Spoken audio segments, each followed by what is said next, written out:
అందరికీ నమస్కారం అండి. పగడాల ప్రవీణ్ కుమార్ గారు పాస్టర్ గారు మొన్న నైట్ కొంతమూరు దగ్గర అనుమానాస్పదంగా మృతి చెందడం మనందరికీ కూడా తెలిసిందే. విషయం ఏంటంటే ప్రవీణ్ గారి మరణం అనేది చాలా బాధాకరమైన ఇష్యూ. అనుమానాస్పదంగా మృతి చెందారని చెప్పి పోలీసులు కూడా కేసు ఫైల్ చేయడం జరిగింది. ఆ నెక్స్ట్ డే మార్నింగ్ కొంతమంది చూసి ఇలా చనిపోయారని చెప్పగానే పోలీసులు ఇన్వెస్టిగేషన్కి వెంటనే వచ్చి ఇమీడియట్గా బాడీని కూడా అక్కడ నుంచి తీసి ఇన్వెస్టిగేషన్ చేయడం మొదలుపెట్టారు. అందరూ కూడా వాళ్ళ కుటుంబ సభ్యులు ఎవరైతే ఉన్నారో వాళ్ళందరూ కూడా వాళ్ళ అనుమానాస్పదంగా ఆ మృతిని వాళ్ళు భావించిన తర్వాత వాళ్ళ అనుమానాస్పదంగా మృతి అని చెప్పేసి పెట్టడం జరిగింది.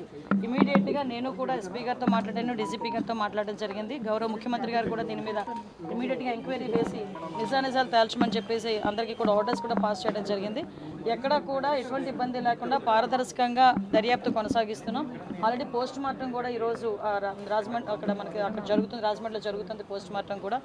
సో ఎవరు కూడా దీని మీద ఎటువంటి అపోహలు పెట్టుకోవద్దు. డెఫినెట్గా ఏదైతే వాళ్ళు కోరారో క్రైస్తవ సంఘాలన్నీ కూడా చాలామంది వచ్చి అక్కడ డిమాండ్ కూడా చేశారు. డెఫినెట్గా అన్ని కోణాల నుంచి కూడా దాన్ని మేము యాక్సిడెంట్గానే పరిగణించట్లేదు. అలాగే అన్ని కోణాల నుంచి కూడా దర్యాప్తు కొనసాగిస్తాము. నియర్ బై ఉన్న సీసీ క్యామ్స్ అన్నింటినీ కూడా పోలీసుల ఫుటేజ్ కూడా తీసుకుంటున్నారు.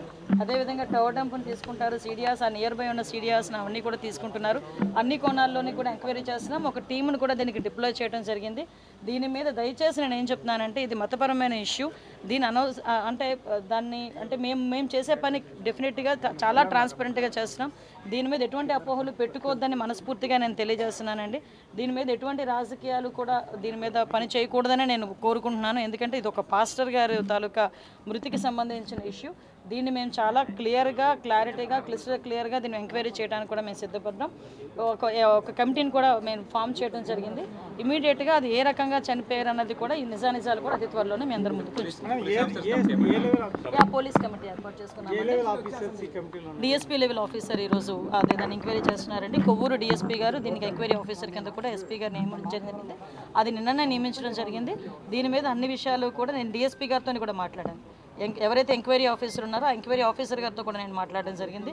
ఎస్పీ గారితో మాట్లాడాను, డీజీపీ గారితో మాట్లాడాను. అందరితోనే మాట్లాడి ఇన్ఫర్మేషన్ తెప్పించుకొని ఎప్పటికప్పుడు మానిటర్ కూడా చేసుకుంటున్నాం. వాళ్ళ కుటుంబ సభ్యులు కూడా నా ప్రగాఢ సానుభూతిని తెలియజేస్తున్నా. ఆ కుటుంబ సభ్యులు కూడా నేను మాట ఇస్తున్నా గవర్నమెంట్ తరఫు నుంచి ఏ ఎంక్వైరీ అయినా మేము చేయడానికి సిద్ధంగా ఉన్నాం. ఎంక్వైరీకి కూడా మీరు అందరూ కూడా సహకరించండి. దీన్ని అనవసరంగా కూడా మతపరమైన విద్వేషాలు రెచ్చగొట్టడానికి ప్రయత్నం చేయొద్దు.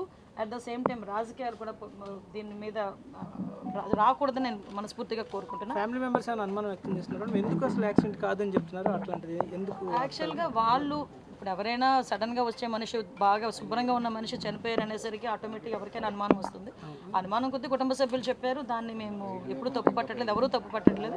అన్ని కోణాల్లోని కూడా మనం దర్యాప్తు చేస్తాం. ఎందుకంటే నైట్ జరిగింది ఇది. ఎందుకంటే కొన్ని ఫుటేజెస్లోనే మనకి ఆ టోల్గేట్ దాటినట్టు వచ్చింది. తర్వాత కొన్ని ఫుటేజెస్లో కొంత యాక్సిడెంట్లో కొంచెం కనిపించింది. ఇవన్నీ ఉన్నాయి. అందుకే మళ్ళీ చాలా క్లియర్గా చెప్తున్నామండి. ఒకవేళ నిజంగా యాక్సిడెంట్ అయినా అదేమైనా ఇంటెన్షనల్గా జరిగిందా లేకపోతే యాక్సిడెంటల్గా జరిగిందా యాక్సిడెంట్, ఇవన్నీ కోణాల్లోని కూడా దర్యాప్తు చేస్తున్నాం. దయచేసి ఎవరు ఎటువంటి అపోహలకి పడొద్దు. గవర్నమెంట్ ట్రాన్స్పరెంట్గా ఉంది, గవర్నమెంట్ చాలా చిత్తశుద్ధితో ఉంది ఎంక్వైరీ చేయడానికి. దయచేసి అందరూ అదేనండి. అందుకే మేము యాక్సిడెంట్ అని మేము కేసు ఫైల్ చేయలేదండి. వాళ్ళ కుటుంబ సభ్యులు ఏదైతే వాళ్ళు అనుమానం వ్యక్తం చేశారో అనుమానాస్పద మృతి కిందే కేసు కూడా ఫైల్ చేశాం. ఈరోజు కూడా పోస్ట్ మార్టం కూడా జరుగుతుంది. ఎవరైతే వాళ్ళ కుటుంబ సభ్యులు ఏదైతే కావాలని అంటే మాకు ఈ ఎంక్వైరీ కావాలని కోరుకుంటున్నారో ఆ ఎంక్వైరీ చేయడానికి కూడా ఈరోజు గవర్నమెంట్ సిద్ధంగా ఉంది. అభద్రతా భావం గురవడానికి ఎటువంటి స్కోప్ లేదండి. ఎందుకంటే నేను చెప్తున్నా ఈరోజు అన్ని వర్గాల వారిని, అన్ని కులాల వారిని, అన్ని మతాల వారిని కూడా సమానంగా చూసే గవర్నమెంట్ అండ్ ఈ గవర్నమెంట్. ఎవరికి అన్యాయం జరిగినా కూడా ఇమీడియట్గా స్పందించే గుణం కలిగిన వ్యక్తి గౌరవ సీఎం గారు. సో అక్కడ ఎటువంటి అభద్రతా భావం అసలు అవసరం లేదని నేను చెప్తున్నానండి. ఎటువంటి ఏదైనా ఇష్యూ ఉన్నా కూడా డైరెక్ట్గా నాతో మాట్లాడే చనువు కూడా ఉంది వాళ్ళందరికీ కూడా. కాబట్టి ఎవరు అదే ఆ అపోహలే పడొద్దని ప్రత్యేకంగా నేను విన్నవించుకోవడానికి వచ్చాను. లేదండి, సెన్సిటివిటీ ఉన్నా లేకపోయినా మా బాధ్యత. ఈరోజు సెన్సిటివిటీ వచ్చింది కాబట్టి ఇంకొంచెం మా బాధ్యత పెరిగిద్ది. డెఫినెట్గా మేము అనుమానాస్పద మృతి కిందనే మేము చేసుకున్నాం. దాని మీద ఎంక్వైరీ జరుగుతుంది. టీమ్ ఫామ్ చేసుకున్నాము. ఇమీడియట్గా దాని మీద ఎంక్వైరీ కూడా జరుగుతుంది. అన్ని కోణాల నుంచి కూడా దర్యాప్తు చేస్తున్నాం. ఓకే.